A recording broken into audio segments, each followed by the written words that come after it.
ĩtagwo Christopher Kĩoina ũtagĩra wĩra kambuni ĩtagwo Njũgũna Kĩoina Associates, na tũheanaga services cia other financial consultancy services.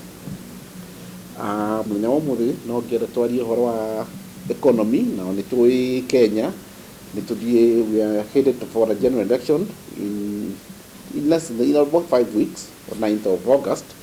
Kuma rĩu kwoguo economy ya Kenya, of course every 5 years gũgĩkwo ithurano nĩ economy ya Kenya nĩ ĩthiaga thĩ, kwoguo we expect this year the GDP to be lower than what it normally is. In fact, the project is about 3.5%, and generally Kenya's economic GDP is 5.5 to 6%.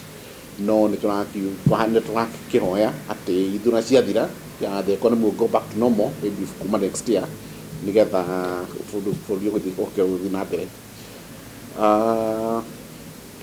Generally, in the last 2 years, we've had the corona pandemic, the COVID-19 pandemic. Now, of course, they are affected fully.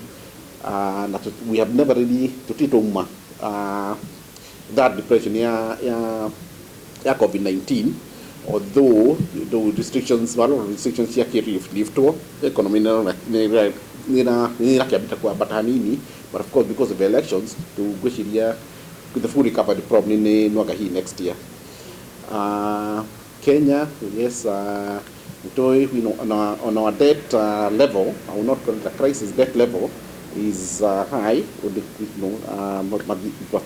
The debts that we local, both domestic and foreign, is over $8 trillion shillings. That is a concern to many Kenyans. Now we are hoping that maybe the incoming government will address the issue of the debt level. It will bring down the cost of debt, which is almost 50% of government revenue today. So we are hoping that after the general election, the economy will go back to normal, and the debt level will be brought down to sustainable levels to try and give the government more revenue. Harĩa gũkĩra kũrĩha mathirĩ na interest ya mathirĩ.